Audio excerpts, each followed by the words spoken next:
Good evening and welcome to the script, the unfiltered, the unscripted, and the unapologetically real.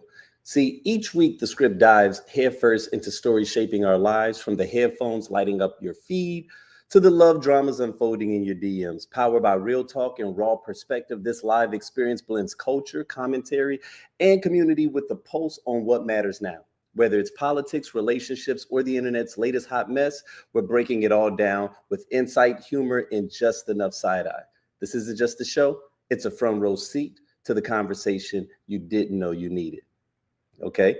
Now, what I want to do today is this is going to be an interesting show.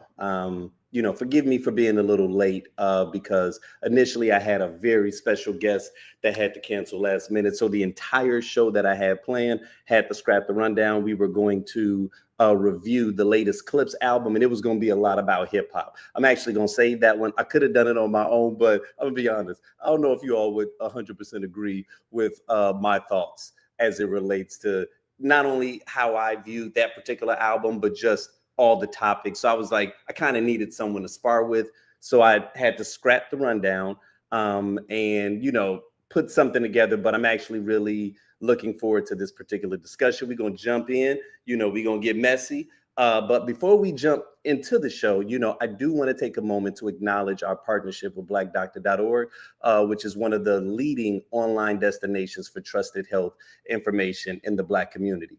With over 2.6 million followers, blackdoctor.org is committed to empowering us with culturally relevant content that promotes physical, emotional, and mental well-being. Our collaboration is rooted in the belief that healing and growth happens through honest conversation. And that's exactly what the script delivers. Together, we're creating space that not only informs, but also inspires, bridging health, culture, and real talk in a way that speaks directly to our community. Okay. Now, for those of y'all that may not be aware, we are streaming on multiple platforms. Okay. So regardless of what room you're in, we may be streaming through, I think today we're streaming in 7 different platforms. So if you are streaming with us through YouTube or Facebook, I want you to know that this is actively live, right? Actively live. And if you comment, I have the ability to be able to read your comments and I can post it and interact with you real time. Okay. Now, we're also streaming through TikTok and Instagram. So I'm going to try to monitor those comments as well, but I can't actually post the comments on the screen. So forgive me with that. But you guys, this is going to be a very good discussion. Really, this is kind of like a solo show that I'm doing tonight. So it should be interesting to say the least. We've got a lot to discuss, okay, because there's just been a lot that's been happening, and much of which you all probably already know exactly where I'm going to go. But let me see, where do we want to start? Oh, look at this, just to show you guys what I'm talking about. Bam, Casey's with me. She's watching from Arizona, right? So if you're on Facebook or if you're on YouTube, you have the ability to comment directly. Like I said, I will monitor the comments through TikTok and Instagram, but unfortunately, I won't be able to post you guys on the screen. But yeah, man, like I said, it's quite a bit for us to address. So I think where I want to start is this fun little segment that we call In the News, right? So in the news, and let's be honest, right? Like there's so much that we could talk about, but with this particular one, I think you guys probably also know where I kind of want to go with this one. And so what we'll do is we'll jump right into it, and we're going to go to the Epstein Files, right? How do you not talk about this? Okay, we're going to call this segment Epstein Files. The plot thickens like cold gravy, okay? So tonight in the never-ending soap opera that is American politics, we take a dive in a story involving Jeffrey Epstein, a now dead convicted sex offender, a bunch of nervous politicians, and surprise, Donald Trump. So here's the tea, extra dark roast. Earlier this month, Trump appointed Department of Justice released a report basically saying, yeah, Epstein definitely killed himself, and no, there's no client list. Trying, pretty much to, remove any type of access to all the powerful elites, which is kind of weird in a way. Like, he's kind of almost saying like, please stop asking questions. So cue all the chaos. Trump's own allies. We're talking MAGA influencers, right-wing podcasters, and a few congressional chihuahuas freaked out, right? People like Dan Bongino, Laura Loomer, accused Trump team of covering up the entire thing. They swore he'd expose, and it's just really getting messy, okay? Even the Speaker of the House, Mike Johnson, a Republican, yes, the guy broke ranks for a full release of the Epstein files. Even when your own speaker is subtweeting you with legislation, things are not ideal, okay? But meanwhile, the Democrats are like, yo, let's go, okay? People have been having a ball online, and I've been cracking up, right? Introducing resolutions. They're demanding total transparency because let's be honest, right? Like they love a good scandal when it's not theirs. But Trump's response, he called Epstein boring, blamed Obama and Biden, and somehow said that the conspiracies are fake after years of basically selling them wholesale at his base. Okay, so the DOJ just released new prison footage of the Epstein cell, but almost 3 minutes were mysteriously edited. Okay, each day they were missing a minute, and of course they justified that. And right now, everything is a mess. So what I want to start with is the video that pretty much set the internet ablaze. Because if you are not familiar with this story, I don't know where you guys have been, because it has been all over my news feed, and I've been having the most fascinating time just watching people melt down, right? And try to see if they can twist themselves out of accountability. But I want you all to see where it all began, because it started here. Your memo and release yesterday on Jeffrey Epstein, it left some lingering mysteries. One of the biggest ones is whether he ever worked for a American or foreign intelligence agency. The former Labor Secretary, Miami U.S. Attorney Alex Costa, he allegedly said that he did work for an intelligence agency. So could you resolve whether or not he did? And also, could you say why there was a minute missing from the jailhouse tape on the night of the death? Yeah, sure. Hey, Pam, could I just interrupt for 1 second? Are you still talking about Jeffrey Epstein? This guy's been talked about for years. You're asking, we have Texas, we have this, we have all of the things. And are people still talking about this guy, this creep? That is unbelievable.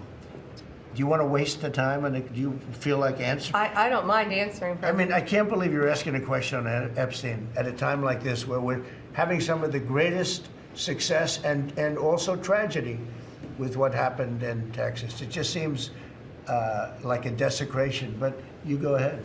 Sure. First, to back up on that, in February, I did an interview on Fox, and it's been getting a lot of attention because I said, I was asked a question about the client list, and my response was, it's sitting on my desk to be reviewed, meaning the file along with the JFK, MLK files as well. That's what I meant by that. Also, to the tens of thousands of video, they turned out to be child porn downloaded by that disgusting Jeffrey Epstein. Child porn is what they were. Never going to be released, never going to see the light of day. To him being an agent, I have no knowledge about that. We can get back to you on that. And the minute missing from the video, we released the video showing definitively, the video was not conclusive, but the evidence prior to it was showing he committed suicide. And what was on that, there was a minute that was off the counter.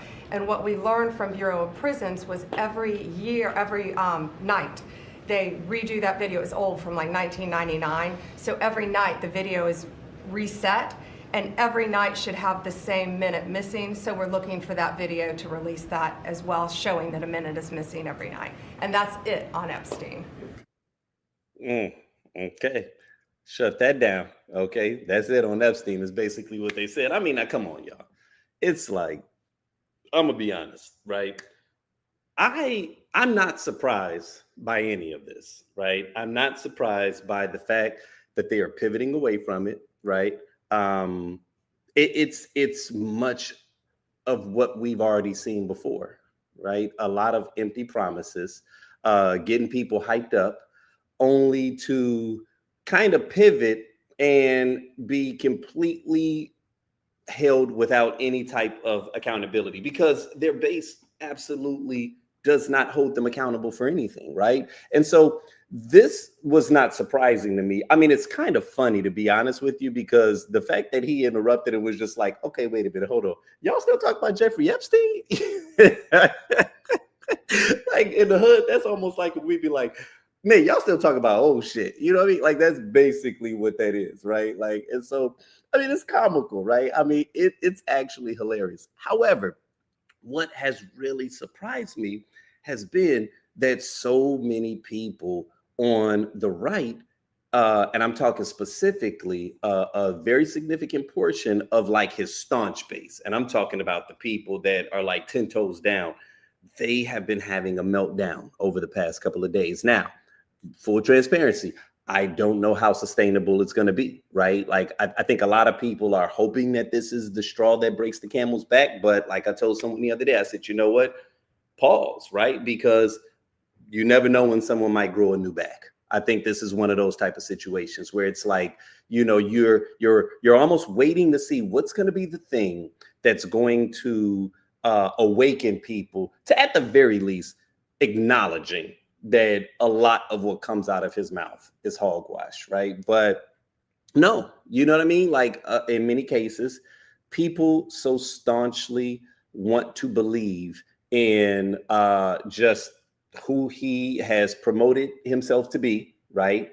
And they are so deeply embedded into this cult-like following that I just, you know, I don't have the most faith that this is going to be any different from anything that we've seen in the past. However, this is looking a little different, largely because you're starting to see a lot of the influencers, a lot of the journalists, I'm going to put the air quotes around journalists, are really starting to dig their heels into this particular issue, right? So I believe that it probably first started with Elon.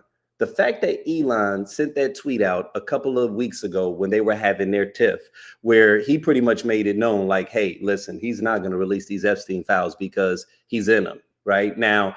People are like, okay, yeah, if Elon said it, he's probably seen them. I don't think that he's seen them, but I think Elon's just not an idiot, right? Like, I mean, there's literally dozens of pictures where we see Trump very close and looking very friendly with Epstein. To Epstein's own account, the two of them were very close friends, right? He speaks about him in a very familiar, very intimate way, to where you know that they were not just colleagues, right? So to anyone that knew or believed that there was an Epstein list and did not think that Trump's name was not only front and center, but that he was probably someone who had like a +5, right? Like, he wasn't just invited to the island, right? Like he was sending out invites, y'all. It's like, miss me with this. You know what I mean? Like the fact that people were so amazed or so surprised that he's trying to pivot away from it now, it's like, what did you all expect? You know what I mean? It's so, you know, it started with Alex Jones. Alex Jones went on you know, his show and literally had tears in his eyes, right? Was dry heaving, saying that he believed he was about to vomit because he just could not believe this, which we already know that Alex Jones is a grifter. You know, stop it. He still needs to pay those families that Sandy Hook their money, right? So I don't even understand how he's still out and about and moving around, right? But you got Tucker Carlson. Tucker Carlson has like really dug in his hooves. They had a big conservative convention over the weekend where a lot of like the main figureheads were kind of speaking on this. And so this is one of those moments where it's kind of fascinating, right? And like there's a couple of different angles that we can take it, you know. For those of you all that are familiar with the story, you know, you believe what it is that you believe, and we all pretty much already know like what is the common belief that many people that are kind of seeing this is. But I think that what I find to be the most fascinating is the fact that I'm noticing what feels like a pretty tangible break in that iron wall of like security that he kind of had, right? Like there was so many people that would defend what Trump was doing for so long that, you kind of just figured that, okay, a lot of these people are just fully in bed. They've already sold their souls. It is what it is. But you started to see the people that were kind of like center right start to peel away, right? I'm talking about like the Joe Rogans and the Andrew Schultz, like they're all kind of starting to do that, like this like little slight, backtrack. Candace Owens, like now all of a sudden you guys are able to challenge certain things that you don't like that the president does. Now, pre-election, everybody was marching in line. But now I think what they've all been trying to slowly do is I think the handwriting is on the walls that chaos is about to ensue. And what they are attempting to do is see if they can remove themselves from the stench. They don't want to be attached to it, right? I think they can tell that sooner or later, this plane starts to descend, and it's not going to be a gradual descent. It's probably going to be a nosedive. And what they want to do is like, let me go ahead and get my parachute now, and let me go ahead and see if I can hop off at this plane. So we've already seen people that were kind of in that, middle space. Like they were definitely grifting, they were definitely playing into it. But I think that now that they understand what this is looking like, they're all starting to pull back. So that to me was the first line of defense, right? Then obviously you had Elon, right? And with Elon comes a lot of gravitas because you not only have his income, but then you also have the bullhorn that he has with Twitter, right? So I knew then, okay, that's another play. Just the fact that they keep having friction, I was like, all right, that's the next thing. But what's surprising about this one is that this is that part of his party that is really deep into conspiracy theories, right? I think that this is the part of his party that generally is very unrealistic as it relates to their belief system and probably why they support him as a candidate. So when you think about what the MAGA base is comprised of, right? It's comprised of a lot of different communities. We just think that they're all just crazy or they're just all racist or something like that. And it's like, nah, like everybody has a coalition. The same way that the Democrats have a big tent, whether it be the LGBTQ community, whether it be Black people, whether it be, immigrants, the working class, typically, like, the Democrats have a coalition. Republicans, their coalition was typically Christian evangelicals. You had rich people, obviously, right? You had obviously people who, I'm not going to mince words, racist, right? Like people that were really into the dog whistle and responded to it. They kind of always understood all that subtle, bigoted language that they will oftentimes bake into their rhetoric, right? And then the loonies, like, let's just be clear, right? Because if you wasn't one of them three, then there's probably something off with you if you were voting for someone that completely went against your interests, right?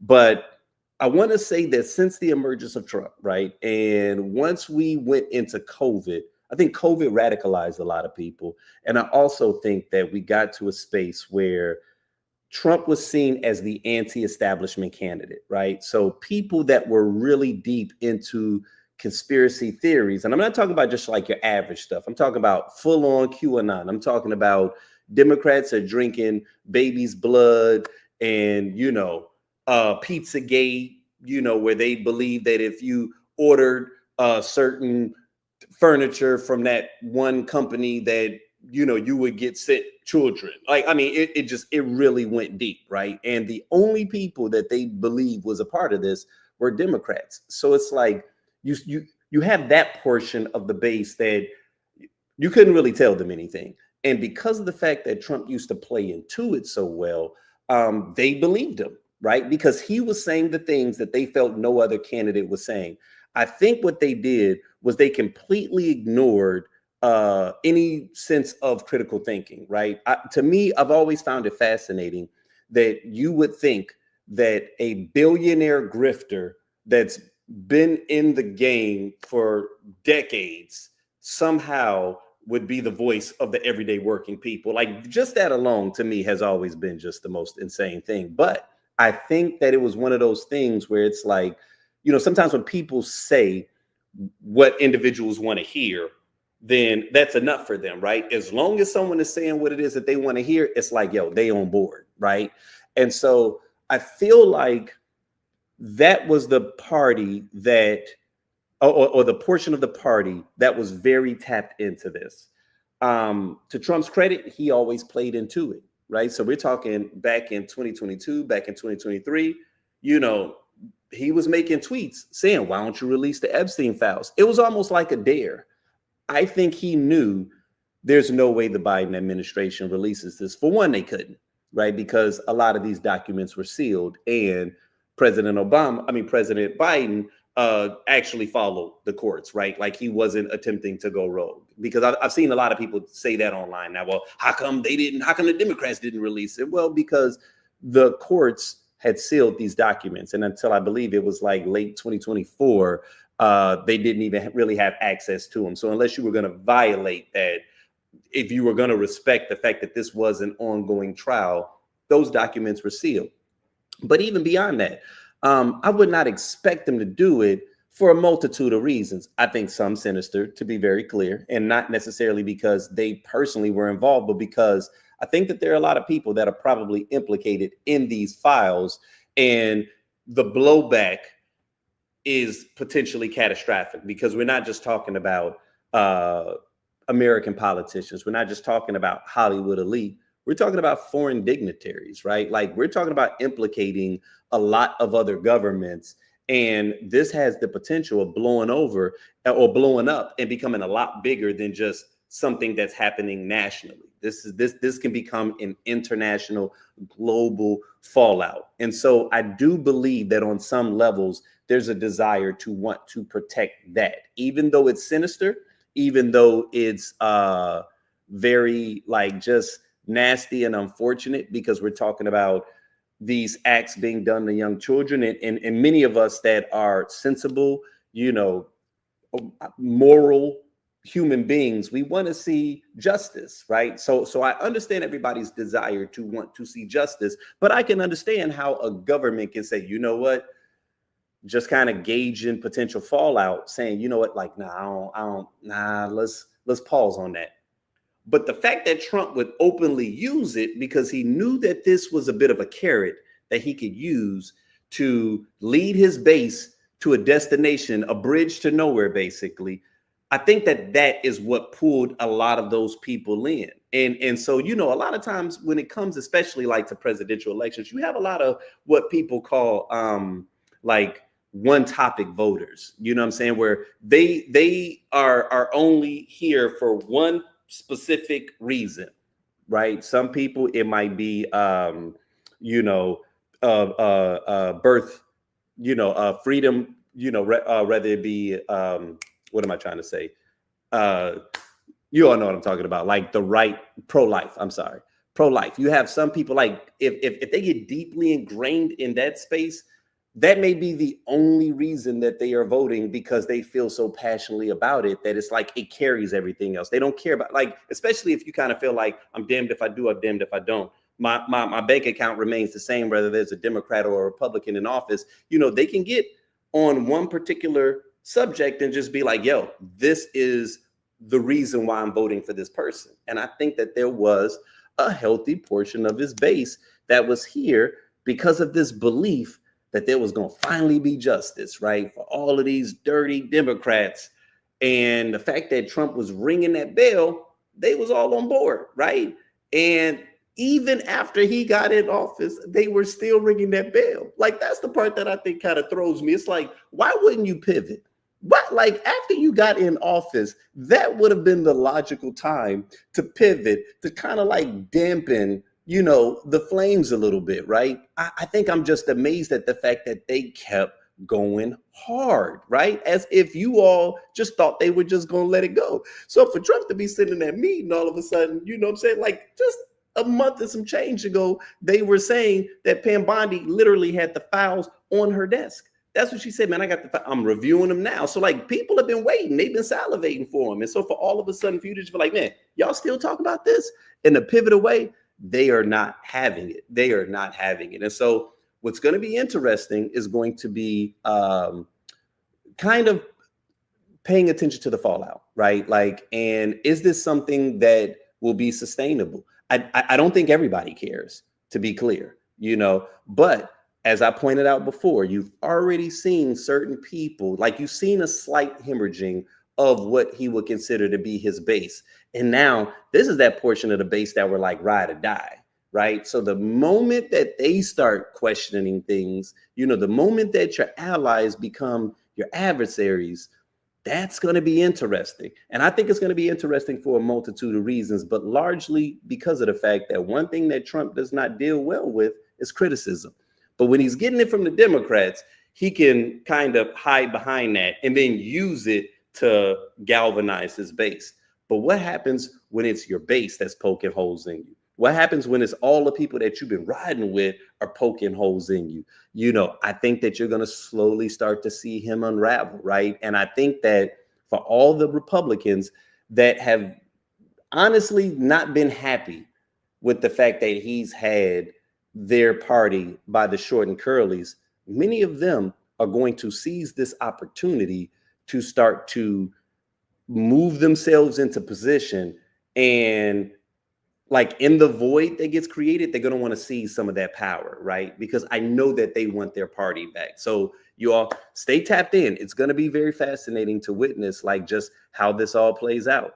Here we go. Casey said, I hope no one starts talking about it. If he can keep saying the 2020 election was stolen.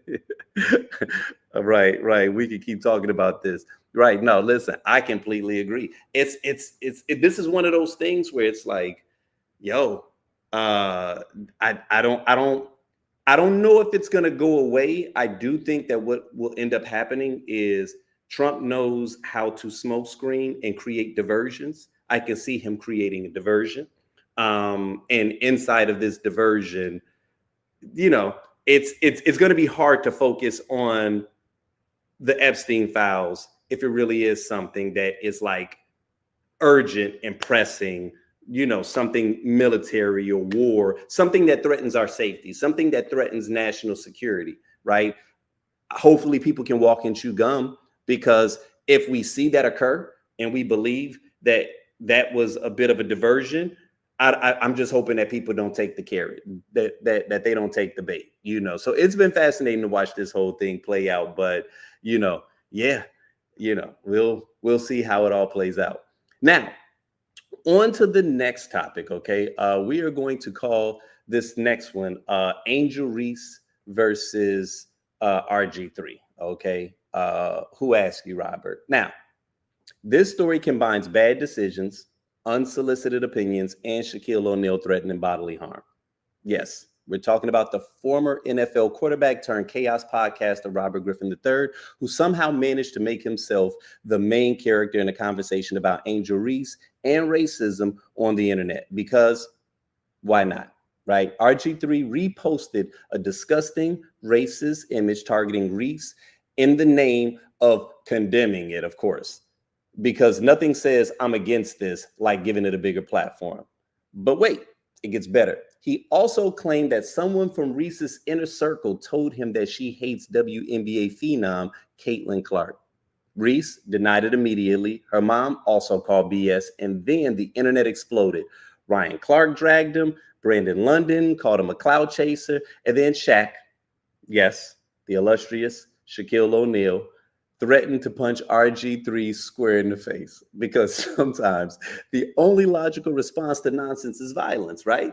So we'll break it all down, how it started, who's lying, and whether RG3 will make it out of this week without catching metaphorical and literal hands. Now, I want to first and foremost say that I am not going to show the meme that he posted, right? Because it's just one of those things that's disgusting, and it's one of those things where you say to yourself, man, like, I'm ready for this guy to just keep this woman's name out of his mouth. I don't even understand the allure, okay? So this story has been trending for about 5 days now. I want to read what the actual tweet said, okay? Now, I'm reading it verbatim. It says, all right, this has to stop. There is no place for racism in this world, whether you like a player or not. Angel Reese should never be called or depicted as a monkey. I have been quiet on the Angel Reese front because she shared a video that aided in my wife kids, family, and friends receiving death threats, threats of physical harm to my family and friends, and threats of sexual violence to my children on social media and beyond. That will never be okay with me. I never attacked her or her family when I stated and backed up with clear basketball evidence that Angel Reese hates Caitlin Clark. It's sports. Everybody won't like each other. People in Angel's inner circle called me and told me I was right. And Angel Reese has grown to hate Caitlin Clark because the media always is asking about her, always asking her about Caitlin Clark and being constantly compared to her. Some people made it about race, but I never did and never will. Instead of becoming the villain in anyone's story, I decided to just not. All that being said, Angel Reese or any black man or woman should never be called or depicted as a monkey, ever. Stop it. If you hate Angel Reese because she is black, you are the problem. If you hate Angel Reese because you are a Caitlin Clark fan, don't turn it racial. There should be no space for racism in this world. Now, you all, he posted this at 7:03 a.m. in the morning. Who wakes up early in the morning with this heavily on their spirit? Okay, this is just a couple of days ago, July 10th. So he posts all of this and then he shares a tweet, right? Like I said, I'm not going to show it, but it was of Caitlin Clark's NBA 2K. You know, she just recently got the cover. And, you know, it was a dope ass cover, but they removed her and I guess used AI and they had a monkey in her place. Now, it's like, RG3, come on, bro. Like, what are we doing? Like, seriously, what are we doing? The person whose account that he posted it from allegedly only had 200 followers, and the post only had maybe 6,000 views at that point. But RG3, with 2.2 million followers, decided to give it a major boost of attention. And as of right now, it's sitting at 8.8 million views. So it's like, okay, bro, like kudos for attempting to try to take the high road. But really, we know what you were trying to do, right? You was just trying to get that off because you're still salty about the way that you got dragged the last time that you decided to go at her. And this was your little slick way of, you know, trying to take the higher road while low-key posted in a bigoted meme. And I mean, and you just say to yourself, it's like, if there was any doubt that the first go round, his actions were motivated by something less than just sports reporting, following up with this, once again, you all, at 7:03 a.m., okay, this man woke up early in the morning, washed his face, put his head in you know, the water with the ice cubes, and was like, yeah, let me go ahead and post this. Like, probably had been sitting there thinking about this all night, couldn't wait to get this one off, right? So obviously the internet's been doing what the internet does, but Shaq was recently on a podcast where he had some words, okay? So I just want to go ahead and play for you guys what Shaq had to say about this, because he clearly was not very pleased. RG3, tweet another monkey post about my girl Angel Reese. I'm punching your fucking face. Okay? It's enough. Like, I don't usually do stuff like this, but just stop it, bro. You got your job, you got your podcast, leave my Angel Reese alone. I'm the one calling her and telling her not to respond. Fucking stop it. That's the last time. Okay? Thank you. It's not real hate. If you look around what's going on in this real country, that's hate. This is sports. I'm not supposed to like you. It's a shame that all the stuff you did in your life, you're going to be remembered for your podcast. You're going to be remembered for your podcast. That should tell you you're not that fucking great. I don't want to be remembered for Shaq's Bit podcast. I do not. Like, leave those girls alone. You already spoke on it. Let it go. So what? He hates her. So fucking what? I hate you now for messing with her. Now what? Say something about me. But she's not going to respond because I'm the one calling her and be like, baby, keep it classy. Because she's not soft by any means. You're from the streets. But I'm like, you're beautiful. Don't indulge with these fools because he's a fool. You don't even have G14 classification to say that. I would respect it more if Lisa Leslie said it. Like, that's your category. Stay out of them people's category. Okay, you're sports, whatever you do, you talk about sports, but bro, You don't need to be going deep. Y'all can go deep. Y'all are females. Y'all understand what that's like. If he hates her, so what? Mind your business. Like, I don't mind you doing your job as anyone, but don't pick on that little girl. Because guess what? I'm her protector. Now pick on me. You pick on me, I'm going to punch you in your fucking face.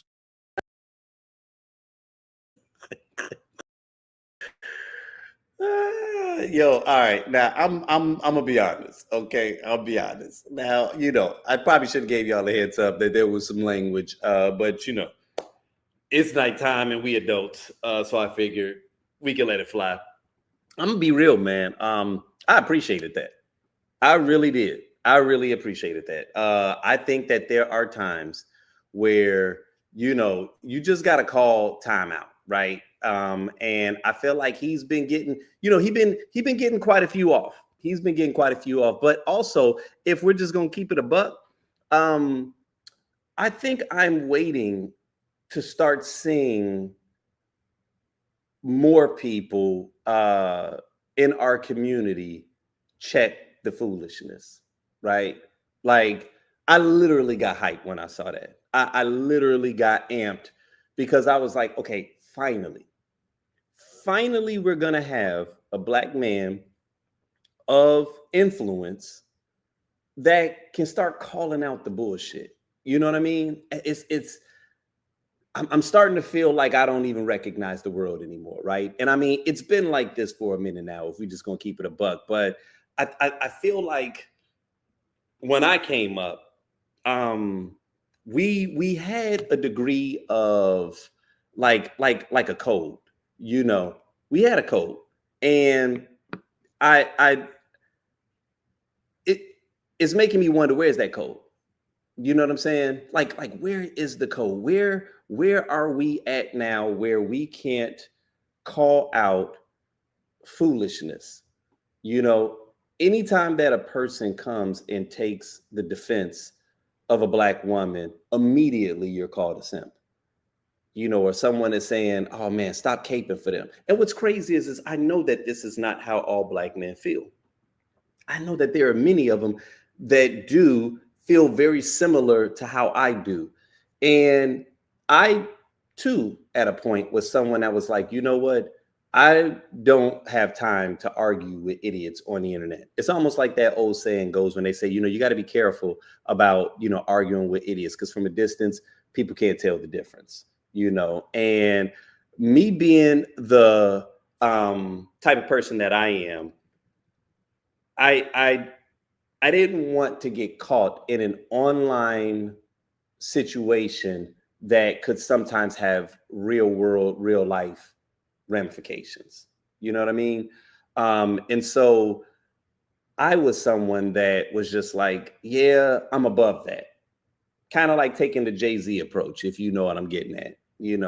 People was always taking shots at him. And sometimes when you ain't got time to, get into the mess and be fighting with people and, arguing and just silly internet shit, you just kind of, yeah, I'm gonna take my hands off of this, right? Like I'm gonna rise above this. But I'm starting to realize that I don't think that is always the most prudent choice any longer, right? Because in our absence, in the real ones not speaking up, what happens is that we leave this entire domain to be ruled by the trolls, right? We leave this entire domain to be ruled by the trolls. And it's like, it's unfortunate. So my question is, will the real ones please stand up, right? Will the real ones please stand up? Like, that's really what this is all about, okay? Like, where are we at now? Where are we at now? Why can't we call out the bullshit? Why can't we call it out, right? Like, it's time for us to stop being silent. It's time for us to start acknowledging when someone is operating in a way that is counterproductive to our culture. And I'm speaking specifically to black men. I ain't speaking to nobody else, right? Because I didn't grow up as a white man. I didn't grow up as an Indian man. I didn't grow up as any other kind of race. I grew up as a black man. And so I know how I was raised in my family. I know the code that I saw my father move. I know the code of how my friends moved, the community that I was a part of. And then I even knew just looking at content, right? Like, I mean, even growing up, when you thought about the gangs had a code. They used to have structure, right? There was certain things you just couldn't do, or you was going to get violated by the heads of the gangs. Yeah, they might have been in some street activity, but they still had a code. And it's like, as we just continue to evolve or grow, that code has pretty much been obliterated. But I know it's still real cats out here. You know what I'm saying? And it's time for us to get off the bench. It's time for us to get off the sideline.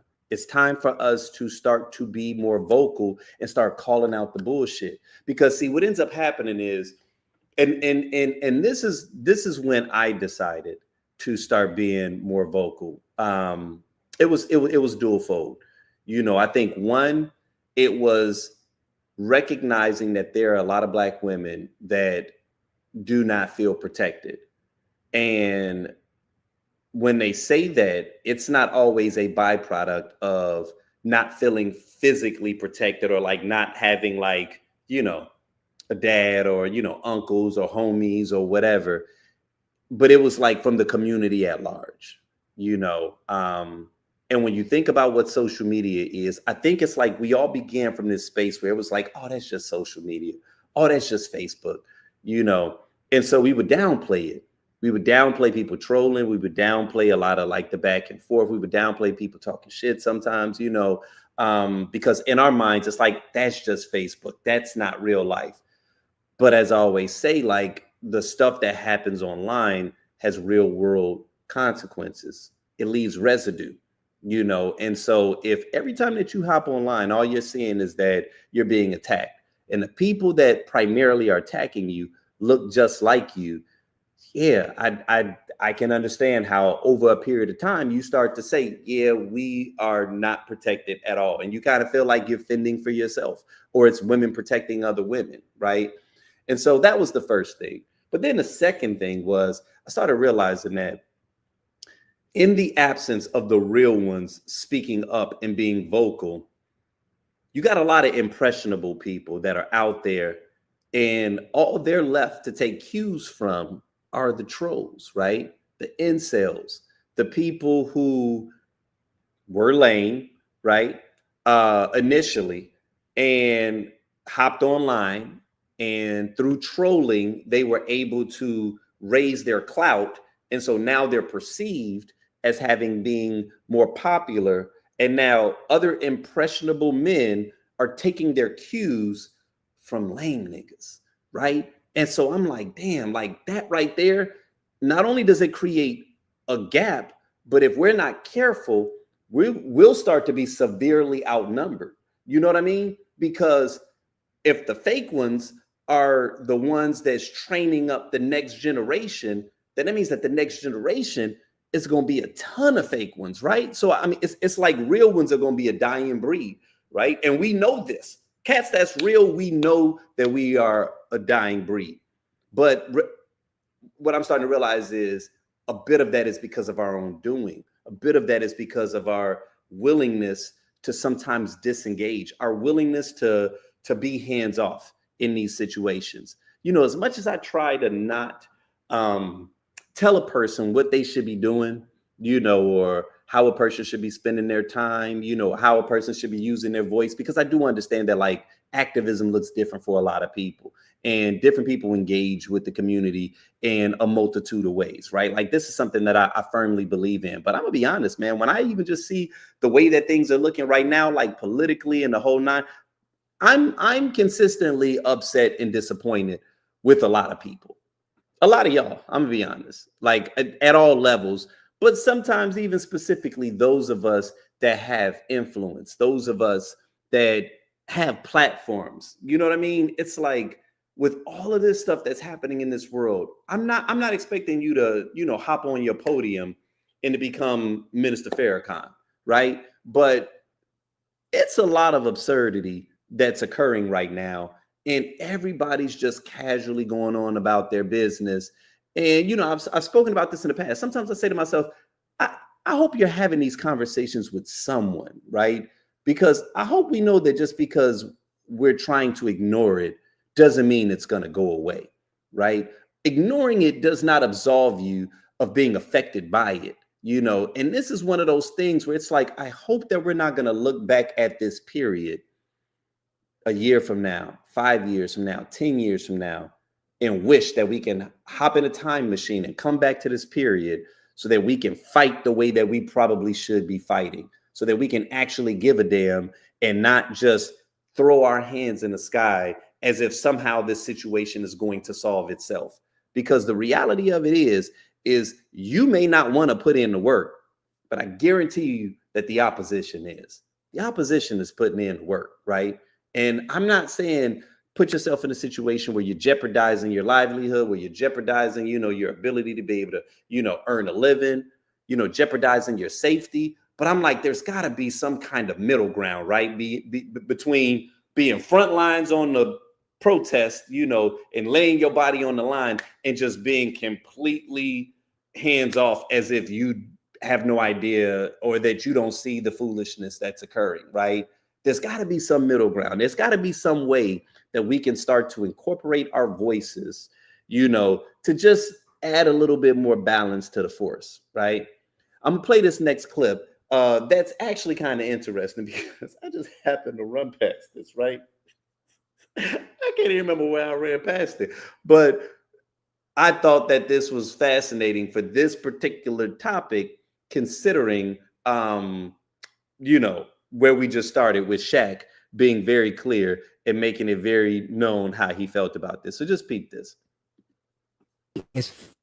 Is my preference is not my women. Now, I thought it was I'm not dating my women, period, which is the corniest human being outside of a criminal to me, period.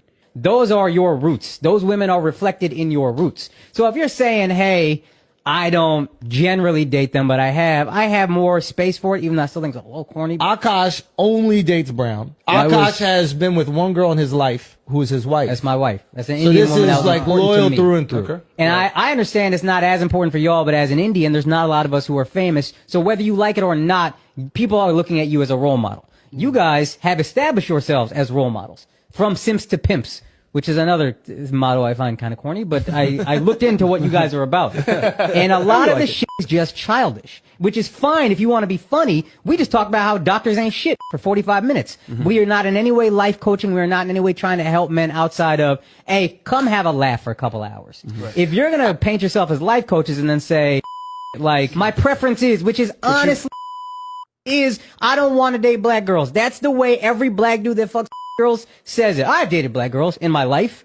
All right, bruh. Who the fuck hasn't? Except me. You know what I mean? Everybody gonna dabble in everything. It is the mentality that I have an issue with. And Alex is upset with the specific words, true, but underneath it, he's upset with the mentality. And a lot of stuff you guys say in general, I think is stuff that's kind of childish. I saw a clip where you were like, oh, the nuclear family's falling apart. What do? I don't get married. Just don't get married. You're actually trying to help men, or you talking to fucking incels who are 18 years old? That's some shit you say to college. I'm gonna turn you from a simp to a pimp. All right, bro. Can we grow up? You guys are self-help. Hey, we're trying to help men. So either we're funny or help men and be real and be honest with yourselves and don't have an ego like, no, I have a preference. Be honest. Let's just be mature about what we feel. And part of that maturity is, yeah, it was a bad joke. I don't actually feel exactly that way. Interesting. So, for those of you that don't know, the two gentlemen that they were talking to are on a podcast. I believe it's called Fresh and Fit. Okay. And, they are a part of what they consider to be like that manosphere, that group of individuals that, it's not quite a relationship podcast, but they talk a lot about it, and they're kind of in that same vein as like the Andrew Tates, the very anti-woman, kind of, podcast bros, the passport bros. Like, I don't know if you're familiar with the DNA that they kind of come from, right? But like, it's a lot of their content is cringeworthy, to just put it plainly, And when you look at these dudes, regardless of their numbers, because somewhere on Instagram they got over probably 1.5 million subscribers, right? But like their clips, especially in the past, would get traction, because they're tapped into that angry, male, young, they call them incels, right? Which stands for involuntarily celibate. But they tap into that frame of thinking, right? They tap into that pain.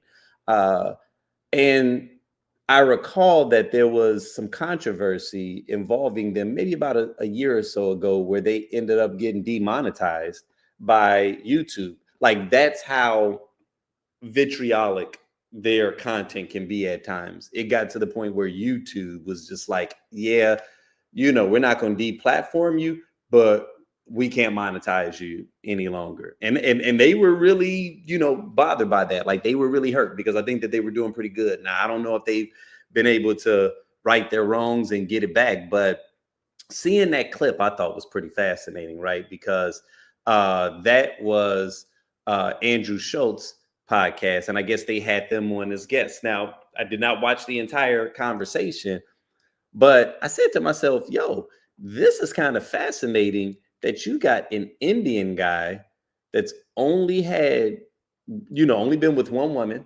right? Never dated Black women, that's riding harder for sisters than many of the brothers that I see, right? Because it's very seldom that you see anybody hold these guys to task like that. And I'm not saying nobody does, but I'm saying I felt like, yo, that's pretty courageous. That's pretty bold to bring them on your podcast and to give them a bit of a lashing. You know what I'm saying? And just calling them out for the bullshit that they're on. You know what I'm saying? Like there's so many people right now that are grifting, that are taking advantage of real emotions that people feel. You know what I mean? Like I'm not someone that really wants to lean in too heavily on the pain that people do feel in that space. I think it's unfortunate, as I was saying a moment ago, that the only voices that they can go to are the fresh and fit. It's like they present the issue, they tap into the pain,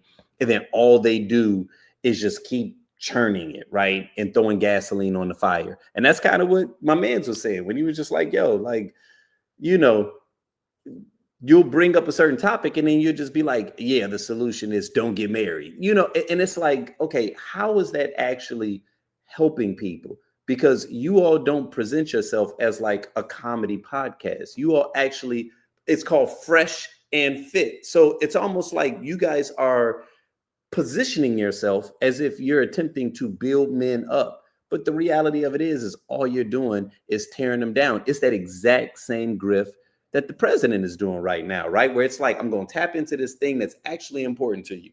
I know some of you all actually want to see justice. I know some of you all actually want to, push against pedophilia and people that would take advantage of children. So I'm going to tap into that frustration and I'm just going to lie to you, right? Because oftentimes when people are in a state like that, when they're feeling pain and they're vulnerable, they don't always think critically because they're thinking emotionally, right? So if a person is in a space where they feel lonely, if a person is in a space where they, desire something and they're having a hard time, connecting, with women, and then, you got social media. Social media has been out here and it's polarizing everything, right? So everything online is built to get us arguing with one another, right? And so it's almost like we're more invested in the conflict than we are the actual solution. And what's unfortunate, and I've been saying this probably because I've really started keying into it about a year ago,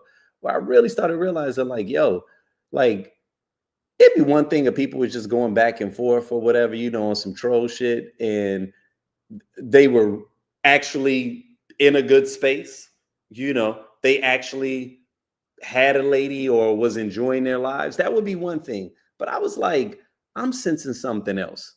And what I'm sensing is that people actually desire more. They're actually in a state of like pain. You know what I mean?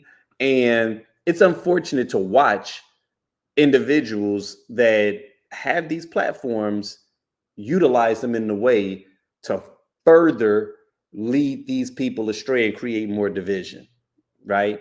And so, like I said a moment ago, to go ahead and just put it up again, man. Oh, nope, not that one. Will the real ones please stand up, right? Like it's almost like a call. It's almost like a call. Like, if you consider yourself real, I'm not saying you gotta get a podcast, but I'm saying, like, we need to start getting ourselves into a space where we're a little more vocal, right? Like, where we are influencing the world that we're living in. Because if we continue to keep this shit on cruise control and to keep our hand off the wheel, it's not going to turn out the way that we desire it to, right? It just isn't, And so, yeah, man, like, this is really one of them situations where it's like, look, I'm a pivot slightly. And this one right here isn't even about like relationship stuff. But as we talking about, will the real ones please stand up? I just want to show you something real quick, okay? This, like I said, it's gonna feel like a slight pivot, but just follow me with this.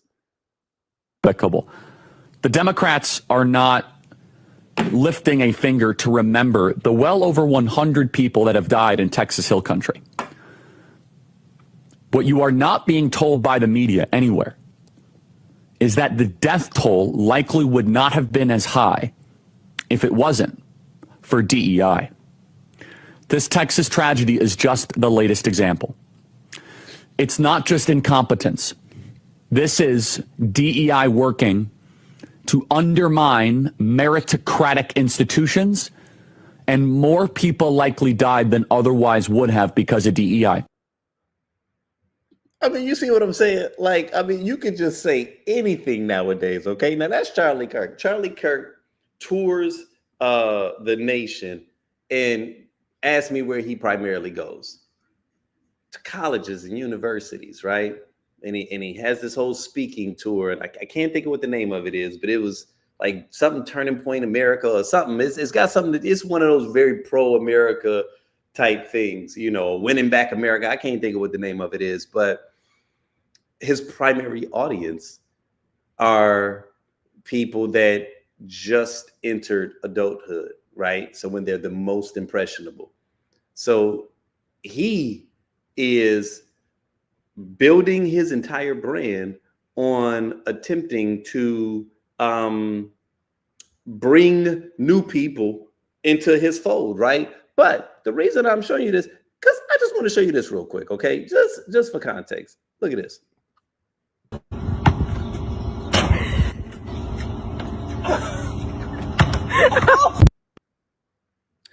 Yo, I'm gonna play that one again, okay? Just because I feel like you really need to look at this.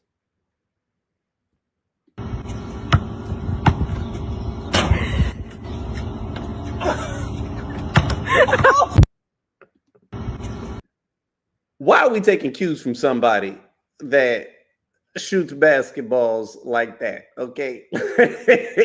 This is the dude that is traveling nationwide and informing and influencing the youth, right? This is what I'm getting at, okay? So once again, man, because I'm telling you, I got to keep going back to it, man. Will the real ones please stand up? Because if we do not stand up, man, then what ends up happening is you get folks like this, man. And I'm telling you, I cannot show this thing enough, because to me, it's just absolutely ridiculous. It's like, is this really who we want? Look at that. Put yourself in the face, okay? This is who is traveling the nation, got all this influence, got millions of followers, okay?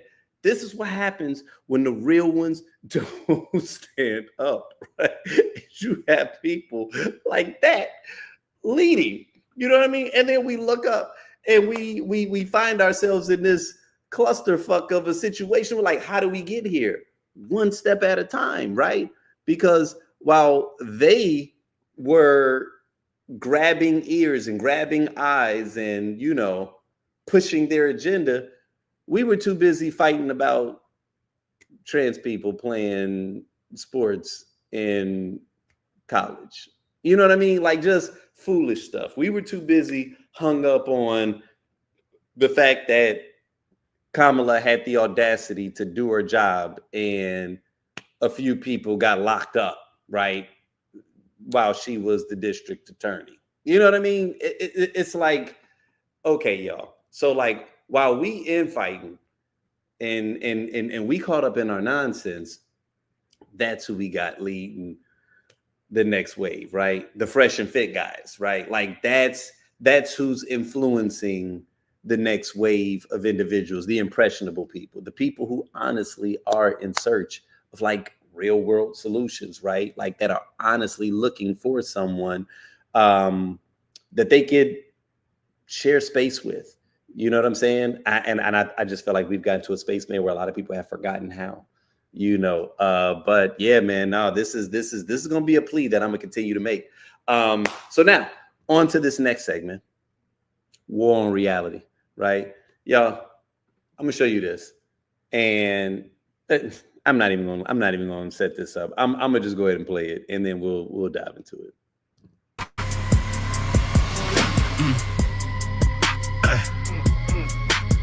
We gon' get it poppin' like Louisiana cooking grease. Popeyes drop the chicken rapping, it's a classic in the streets. I'm about this chicken minding business, I don't want no beef. Clowns got back to rapping, it was cool, but it ain't moving me. We are not the same, I've been the favorite, so I let you cook. Popeyes got it locked, the streets agree, and that's a major look. We just do it better, stacking cheddar, yeah, we eating good. Breaded and it's battered, yeah, I know our chickens got you shook. You can bite our raps, but know the recipe is different. Yeah, they want the sauce, we'll make it spicy like your mentions. If they think it's sweet, we'll add a lemonade and biscuits. Food be tasting funny when the clown is in the kitchen. Food be tasting funny when the clown is in the kitchen. Food be tasting funny when the clown is in the kitchen. Food be tasting funny when the clown is in the kitchen. Food be tasting funny when the clown is in the kitchen. Okay. So now to go ahead and actually read what the ad said, because this is an ad that was done by Popeyes, obviously. It says, to all the clowns in the kitchen, it's time to put down the chicken. We just dropped the first ever AI diss track music video, and the rap battle is on. Right? They got their little code for you to get a free rap and blah, blah, blah, blah. So, okay. Now, this is going to be one of the moments where I'm probably going to sound like I'm doing the most, or I'm like, like, it ain't that serious. Sometimes that's how people come at you. Like, it ain't that serious, man. It's just blase, blase, blah. And it's like, all right. Reason I'm going to call this one War on Reality is because, I've been saying a lot over the past couple of weeks that we are going to have to fight for reality on so many levels, right? So that was an AI-generated commercial. Okay, complete AI. We're not talking about AI came up with the words, AI gave them the direction. No, we're saying everything that you watch was digital. Okay, it was not camera people. Those weren't real people. I don't even believe that anyone created that song. That could have been completely AI generated, because they have the capacity to do that now. And oh man, we're in such a dangerous space right now, right? Especially for the creative, for the artist, we're in such a dangerous space, right? Because when I see that, the first thing I see is beyond the cosplaying, and it was funny reading some of the comments. Some people was like, I don't know how I feel about this. I don't know why, but this feels a little racist, which kind of made me laugh a little bit, because I was like, yeah, a little bit, but whatever. They're cosplaying the culture, right? So like in times past, if they were going to do a video like that, regardless even how we felt about it as a community, you would have had Black writers, you would have had Black producers, you would have had Black people that you hired as actors in order to participate in this. So even if it was something that we weren't necessarily happy about as a community, where we kind of felt like they were, as we sometimes say, it was cooning. Even if it wasn't that, right? Or even if it was that, we would still feel like, well, at least some people earned a check, right? At least some brothers and sisters earned a check from it. But now we're in the space where they can tap into our culture, they can market to us, and they don't have to have any of our input or our influence whatsoever, right? And so, we can look at that and be like, oh, okay, yeah, it was a playful, it was a fun commercial. But see, that's just the pregame, right? They haven't even begun. Last week I talked about this one page that I saw where it's like an AI video page, and they created a character, and the character was a black woman in a bonnet driving an Altima, and she had this Altima doing all kinds of crazy shit, right? Like it was like the Altima Chronicles or something like that, right? It was kind of, it was a little comical, to be honest with you. Like when you look at it, it was like, okay, some of these jokes are kind of funny, but I couldn't even really bring myself to laugh much because I was just like, yo, like this is dangerous, right? Like everything about this is reckless, because I'm almost positive, once again, that there were no black people that was involved in the creation of this. So that means that somewhere there was like a white or an Indian coder that just had this funny idea, because maybe they're a fan of hip hop. Maybe they, follow the Shade Room and Baller Alert. And so they're a little versed on our culture, they feel like they got access. And now that they understand technology, sometimes a little bit better than we do, they can go in and they can just start creating whatever machination, their mind can create.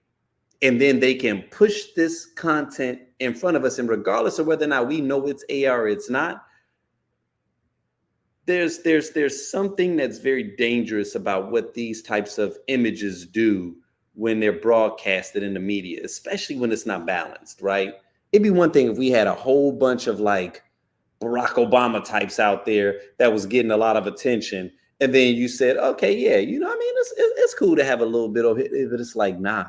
Like if 95% of the content that starts to reach people is content like that, right? Whether or not we want to acknowledge it, that is going to influence how people perceive us as professionals, as business owners, as just individuals that are worthy of you taking or recognizing our value, right? And I see it as a double issue. On one level, I see it as them being able to strip us of our earning capacity, because let's be clear, being black, especially being black in America, one of our biggest exports is our culture, right? And in order to be able to tap into our culture in times past, you had to be dealing with someone. You had to be, like there were agencies, that marketing agencies where if you wanted to appeal to the black community, 9 times out of 10, you were going with one of these agencies, you know what I'm saying? That had the insight, that understood the culture, that can give you access to the artists and the creatives that were pronounced in the culture, that knew how to do it in a tasteful way where it wouldn't just be immediately pushed back. They don't necessarily have to do that anymore. So that means that all of our marketing agencies, all of our producers, right, all of our content creators, they now have the ability to sidestep us. And I know on some level, it's like, oh, well, y'all can create your own thing. And it's like, yes, we can. And yes, we will. But I just don't like the idea that the group of individuals that represent 72, 73% of America can easily tap into the culture without any cosign from us whatsoever, and then remove us from the financial equation completely, right? And then it's almost like if we push back, like, what are we going to do? You know what I'm saying? Like, how do you even push back against something like that, right? It's such a dangerous space that we find ourselves in. And when I saw, because of the fact that I've been talking about this for a couple of weeks now, and I'm gonna continue, because like this AI shit is picking up. I don't have a solution just yet, but I know on an individual level, it is imperative that we fight for reality. And that's why I phrase it like that. I always frame the conversation like that. Like, we are going to have to fight for reality, right? Which means, I go into the comments, and it was mostly people that was like, oh man, McDonald's, you got 24 hours to respond. Like, yeah, there was a couple of people that might have pushed back a little bit, but by and large, it was almost like people didn't even recognize how absolutely dangerous that was, right? Just even the fact that Popeyes feels comfortable with pushing it. So that lets me know that our community is so fractured right now that they can push it. And even those of us that knows this bullshit, they can push it with impunity. They can push it, didn't even have any concern about whether, and then I saw Wendy's in the chat going back and forth, and I'm like, see, here we go, right? Here we go. Because Wendy's been on that. I've long hoped that there was some, black person that was running their social media handle. But now I'm like, if it was, they probably let them go, and they got ChatGPT doing it. Man, I need something to sound like a sassy black woman to respond to this. I need a sharp tweet to do X, Y, and Z, right? Because everybody's got access to this. And AI, it's been downloading our culture for the past couple of years. So it knows our voice, because now that we're using it, we're helping the language model get more efficient, right, at duplicating who we are. And so it's but a matter of time, man, before we are removed from the equation. And that is going to be a fascinating thing to witness, because, Black people create the culture. Once you have something artificial attempting to cosplay us and create the culture, I don't see anything good coming from that. I don't see anything good coming from that. Like, I can look at it from a space of how it's potentially going to affect us financially, but I think from a cultural perspective, it's going to even further tip things off of its axis. Because one thing about Black people is that, we typically are grounded, especially as it relates to just even certain elements like social activism, right? And just understanding what the pulse of society is. But once you have something that's artificial, that's manipulating the pulse of society, you know what I mean? So now we're going to go ahead and make a quick segue away from the video. So, I always do this segment called Stay Out of the Comments, right?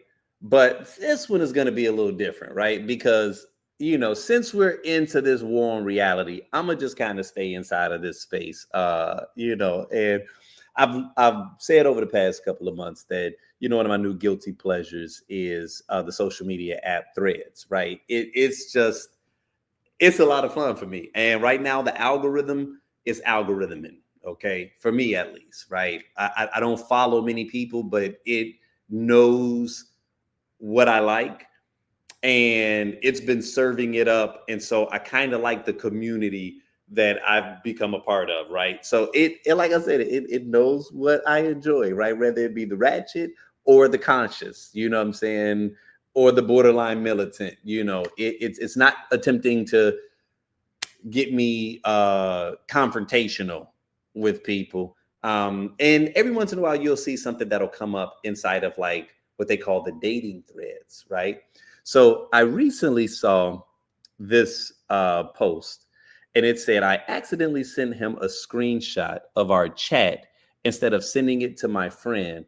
But I didn't panic, and I added, reread your messages and think about the nonsense you're saying. So I thought that was hilarious, right? Because I don't know if you ever done that. I actually have done that before. I actually have accidentally sent a screenshot to someone. Well, I meant to send it to someone else, but I sent it to the person who I was ready to talk some shit about. Now, luckily, I didn't talk shit about them. I just sent the message and I recognized it right when it went off. So, I can't even remember how I cleaned it up, but I was able to play it off. You know what I'm saying? And in those moments, you always just say to yourself, okay, you need to be a little more cautious because that was a little sloppy. But as you see, this particular thread, it got some pretty good traction, right? I mean, we're talking well over 250,000 views, 382,000 views.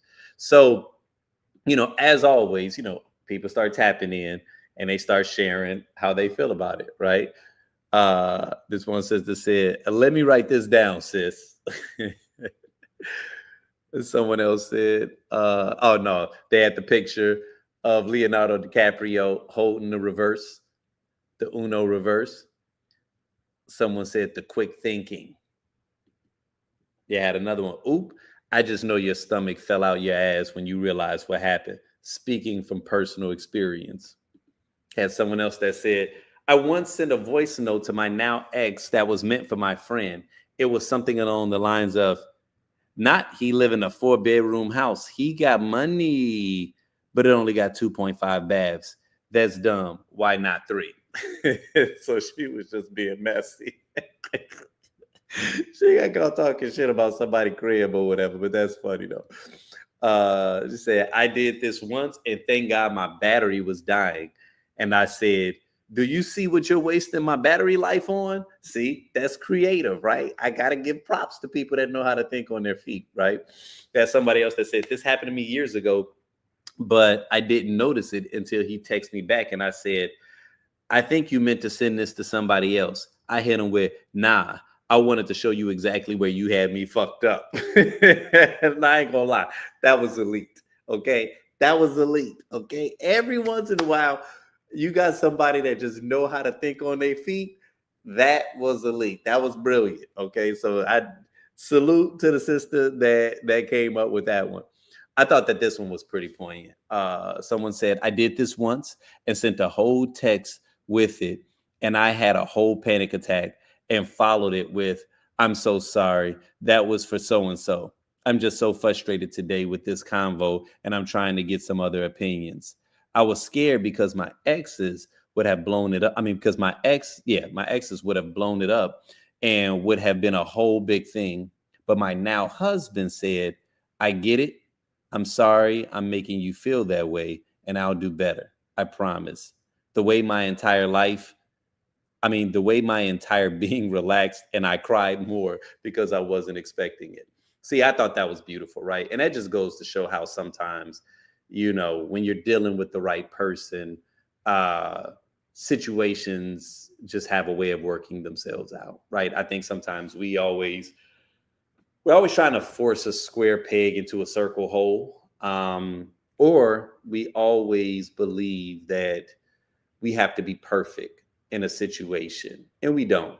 Because even if you did everything correct, even if you did everything right, but you're with the wrong person, it doesn't matter. It's not going to work out. The same way that you can literally mistake your way into success if you are doing the thing that is in alignment with who you are, right? And so, if you're with the right person, you don't have to worry about being perfect all the time. You don't have to worry about minor mistakes or, little goofy tendencies or idiosyncrasies that you may have, things that you may be embarrassed about, your significant other may find adorable, or they may actually love those little quirks that you consider to be imperfections, right? When you're with the right person and you guys are in alignment, right? You guys are evenly yoked. You don't have to worry as much about being perfect, right? And that goes for situations outside of just romantic relationships. It's any kind of relationship, right? It's any kind of thing that you're doing. If you are doing something that is in alignment with the universe, something that God ordained, they say, let no man put asunder, you know what I'm saying? That's how it kind of plays out, right? So you can know everything. You could have all your notes. You can have the perfect presentation, but if that was not a deal that you were meant to close, it kind of don't matter, right? The same way that there are sometimes, man, that, like I said, you literally stumble and mistake your way to success because it really wasn't about you. You know what I'm saying? Like whatever it was that you was doing was in alignment, with the universe, right? And so I really appreciated the way that she shared that, because it was just like, okay, that's kind of dope. Now I then saw, because I'm scrolling, right? So I'm scrolling, I'm seeing all the comments or whatever. So, you see that, and, man, it was dope ass comment section, right? And like I told you, over 250,000 views, Shorty got good response. But then I see this right here, right? So hold on, let me go ahead and pull this up. So check this out. Right? Now, to give you some insight on what we're looking at.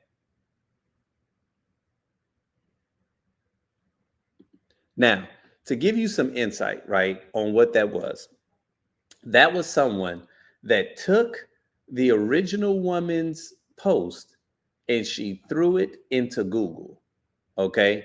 And what she came up with was a ton of other people that had posted the exact same thing. So each one of those posts that you see is someone else that use that exact same, I'm talking verbatim, right? So what you initially thought was like this, very tongue-in-cheek, humorous story ended up being a grift. It ended up being content that someone just plagiarized from another creator, and it's just wild to see that so many other people have used it, right? Like, I mean, one thing if it's like one or two people have stolen it. No, as you scrolling through that, it was every bit of like 12, 13 people that have popular posts that use the exact same thing, right? So when I saw that, me personally, it made me feel a little different about the post, right? Like now all of a sudden I'm like, well, shit. I was like, I was into the creativity of the person that originally posted it, and now I feel duped, and I don't know if that's fair that I do feel duped, but I was curious when I saw the responses to the woman that posted that video. So, first one. I've actually said and done, and I know I've actually said, done, and said something similar before, and I didn't have to Google it. So what's your point? Someone else said, did you really? Ew. Someone else, this was a weird ass thing to do, don't you think? Someone else, can't people just have fun? Slow down there, cracker, right?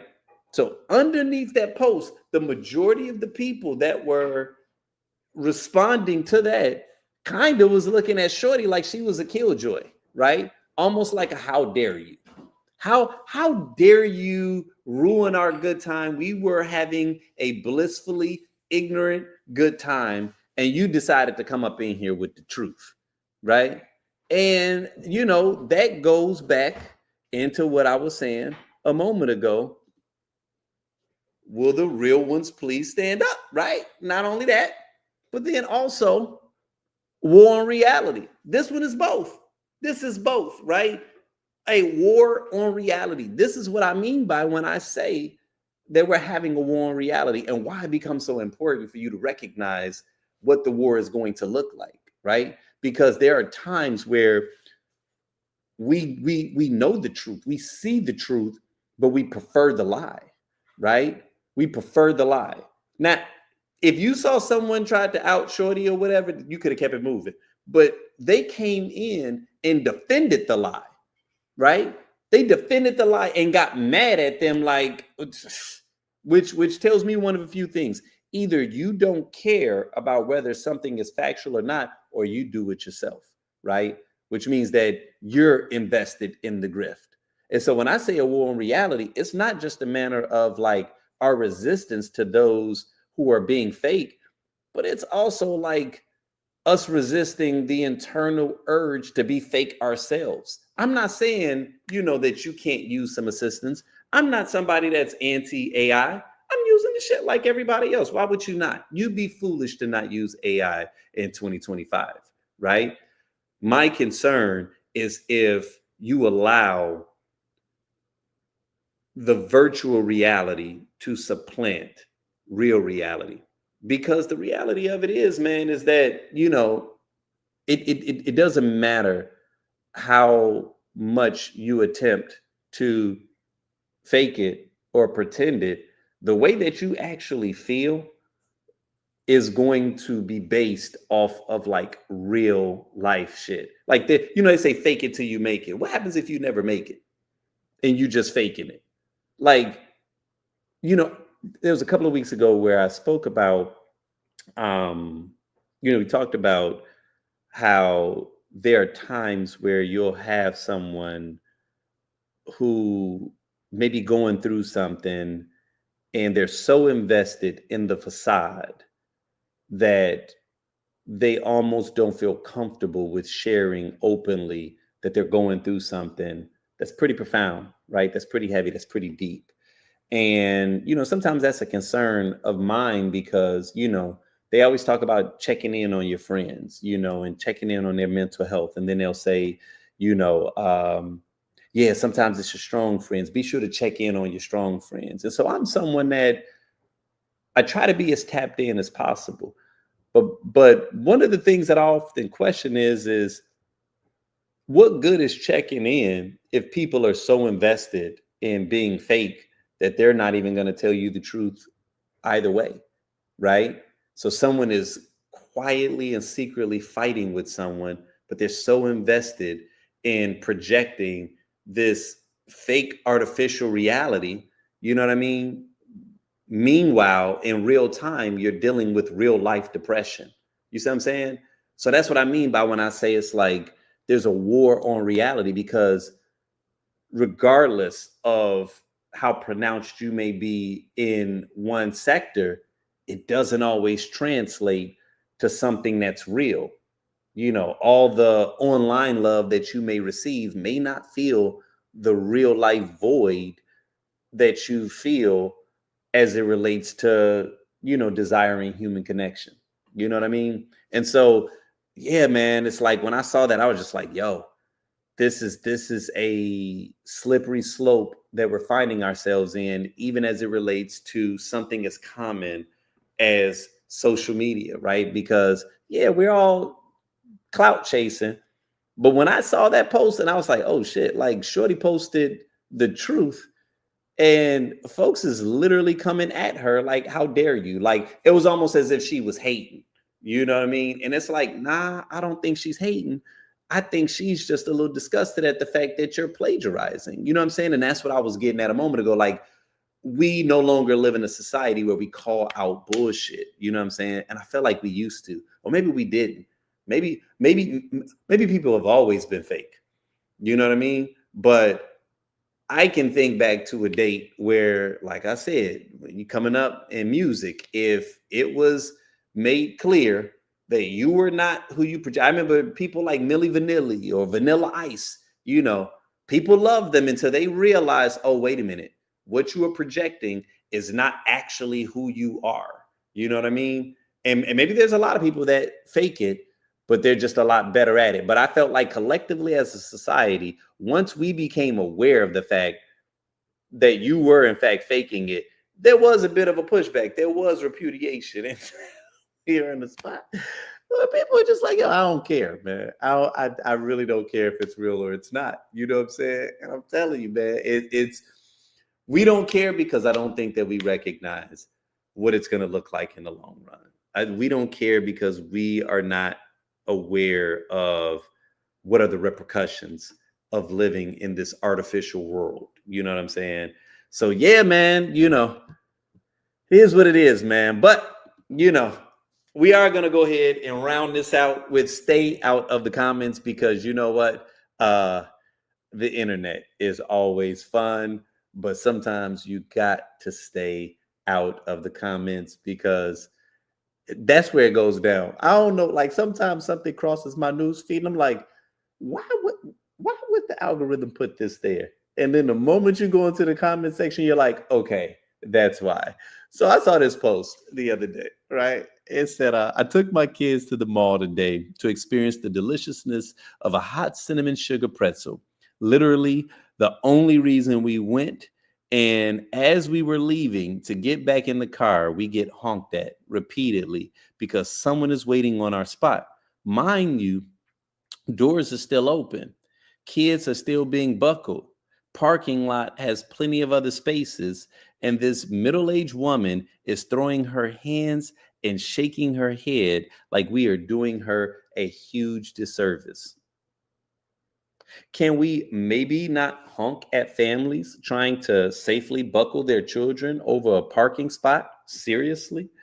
If I had been alone, I would have been petty and pulled open our rooftop tent. So listen, when I saw that, I was getting a little outraged because I know how I get. I know the pettiness in me when it comes to a situation like that. But let me tell you something, man. The comments did not disappoint. Someone said, I pulled into a disabled, accessible parking spot. A woman coming from the far end of a two-way lane pulls up and starts waving her parking placard around like I didn't have one. I pick mine up and wave it back. So she starts cussing me, blocking traffic both ways. Mind you, there's literally another parking spot facing my car. Finally, the woman in the car behind her rolled her window down and yelled, "Bitch, it's a parking place, not a man. Move and go find a different one." Someone else said, I've gotten out of my car, opened the trunk, and climbed in the back to check my email and scroll literally every other app I have when someone has honked at me. Who hurt me, you ask? Some idiot who thought laying on their horn would get me to leave faster. Joke's on you. I have anger issues and ADHD. I can sit here for hours because I'm petty and I forgot where I was supposed to go next. Listen, I'm telling you. Somebody else said, now I got to pull up Netflix and watch a movie and eat a pretzel because who the fuck are you honking at? Somebody posted a meme said, someone just honked to get me out of my parking spot faster. So now I have to sit here until both of us are dead. This one is funny. Someone said, I can't stand being honked at in the parking lot. Case in point, this post is from my IG stories from March. You honk at me in a parking lot and you'll never see that spot. I stay in that spot until your great grandchildren can't drive anymore if I have to. So he said, this jackass just honked at me in the parking lot because I guess I was taking too long loading up and he wanted the spot. Let me tell y'all something. If you honk at me in a parking lot, you may as well notify the coroner because I'll die in the spot before I move. I live here now. But this one was my favorite. This one sister said, I know it's 4 hours after you posted this, but are you reading these replies from the parking lot, right? Yo, let me tell you something. The way I would have canceled plans, you understand me? It would have been something very profound that I would have just been like, you know what? Nah, I'm good.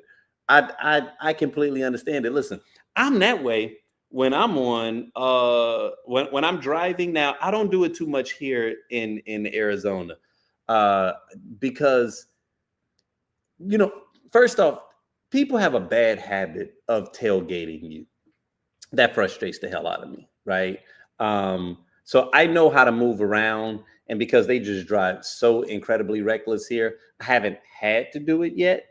But there have been times, many times in the past, where I never forget. It was one time I was in Atlanta, and I was on 7585, and it was like right passing downtown, and it is maybe 11 o'clock at night on like a Thursday, right? So the roadways are pretty open this particular evening. And there was this dude that was like damn near bumper to bumper to me, right? So it's like 5 or 6 lanes, going north. And I'm sitting not in the fast lane. I might be like somewhere in the middle lane. And when I tell you this dude is on me, 2-3 lanes to the right, 2 lanes, and the HOV lane to the left. And no one in any of these. And my man is on my ass. So I was so fascinated that I was just like, you know what? Let me just see how ridiculous this can get. I take my foot off the gas, right? So I'm naturally going maybe 75 miles an hour. I take my foot off the gas and the car just, starts to gradually slow down. When I tell you this clown stayed on my ass, I was going every bit of about 25 miles an hour on the E-way. Dude still sitting there. I'm just sitting here like, dude, like, bro, you got all of these lanes over here, all of these lanes over here, but this is where you decide to camp out at, right? And when I tell you that car would have come to a complete stop, I was prepared to put my hazards on and just be like, you know what? I guess this is just where I'm chilling out at. He finally shoots from around me and shoots ahead. And I'm just like, what are we doing? Right. And I think in that situation, that was just one of those things where like people just get locked into following somebody. And I don't know if he was just hypnotized by my taillights, but dude, get off my ass. You know what I'm saying? You're not going to rush me. I'm not about to go 95 miles an hour because you want to go fast, especially when I'm not in the fast lane and every other lane that's around me is open. Right. I was just like, OK, yeah, it's a special breed of absurdity that's down here right now. But these people that were hanging out in their cars, I'm like, yeah, I am very much that person. You know what I'm saying? I'm not even gonna pretend like I'm not, like, dead ass. So no, that tickled me. But yeah, you guys, like I said, I didn't want to, have too long of a session this go around. You know what I'm saying? I know I popped in kind of late. I am going to do the session next week where we do the album review. That's going to be hip hop influenced. You know what I'm saying? Because like I said, it was a lot of fun. We were a little disappointed that we couldn't do it, but I understood, But in the effort of consistency, I said, I'm still going to go live. Because I know that there are a lot of people that even if you couldn't tap in live, a lot of people also listen to the replay. So, I wanted to definitely just be consistent. But yeah, man, as far as a final word, man, I mean, I feel like I've said a lot, but if I do just have to underscore anything, it really is, man, that, we got to stay locked in. We have to stay locked in. I know that the pendulum swings, right? And right now, politically, we're in a space where I think we are still feeling the full backlash of 8 years of a Black president, right? There were a lot of people that just short-circuited during that period, right? And so much that we've seen since then has been, I think, a direct result of just people short-circuiting. I really do believe that that's what led to the rise of a character like Trump. Back in the day, someone like him would have never really been taken seriously. But I think that many people seeing Black excellence in a position of high leadership like that was just not something that they were prepared for, right? And so it sent a lot of people off. And so, we've still been reeling from that, but balance to me operates like a pendulum. And I do think that there will be a point that it swings back, in this interim period, right, where it feels like we are losing a grasp on, what's real. I think it becomes very important that you just remain honest with yourself, right? It's very tempting to give in. I see it all the time on social media. It's very tempting to give in, when you're like, oh man, the social media platforms are monetizing now. And so like everybody is tapping into the grift. Like everybody is becoming clickbait. Everybody is becoming the National Enquirer, because at this point, you really don't care about the damage that you inflict. You're just trying to get yours. And, it's my belief, and this might just be a spiritual thing. I think that stuff comes with karmic debt. I think that there is a debt to pay when you are investing in the chaos. I think that there's a karmic debt to pay when you are knowingly misleading people. right? Because those are the seeds that you're sowing. And I don't care about all this AI stuff, or technology. I do not think that you can sidestep the universal laws of nature, which is that of seed time and harvest. Whatsoever a man soweth, that shall he also reap, right? I do believe that what you invest in the seeds that you sow will create a harvest, and you will have to reap that harvest, and it may not come in the way that you are perceiving it. You know what I mean? It's like, if you are sowing seeds of deception, if you are sowing seeds of grift, if you are intentionally misleading people, right? Then in other areas of your life where you desire revelation, in other areas of your life where you are looking for a breakthrough, in other areas of your life where you are searching some wisdom, please do not believe that you can be investing in lies, that you can be investing in deception, that you can be 10 toes down in the grift, but then still expect wisdom, knowledge, spiritual and mental breakthroughs on the other side. It's like, no, that is just not how the universe works. That's not how karma works, right? And I think we're in a day and age where it's like, I think that when I talk about the war in reality, that's why I kind of come back to that, because it's like, inside of this artificial world, there are things that look like success, right? And matter of fact, I'll give you an example of what I mean by that. So I got a buddy of mine, and he's got a YouTube channel that is attached to his business, but he's kind of like learning his way around like YouTube and this business that he's been building. So I remember he was telling me a story about how he had, created this video that deals with this course that he's created, and not just the typical courses where people are like, oh yeah, I sell courses now. Like, no, he really put a lot of effort into this course that came from all of his years of expertise inside of the sales space. So he told me, I, put this video together, whatever he put out on YouTube. And he said, yeah, man. And they had like 128, views. And so he's telling me this story. And when he first stopped at the 128 views, admittedly, I had to kind of like hold in the chuckle a little bit, because, a piece of me was thinking, oh, isn't that cute? You know what I'm saying? He, little 128, and not that like I'm popping on YouTube, because by no means am I, right? But I just laughed because I was like 128, but he immediately followed it up with, yeah, and that led to 8 sales. And right there, I was like, yep, you figured it out. You figured it out, right? You figured it out already.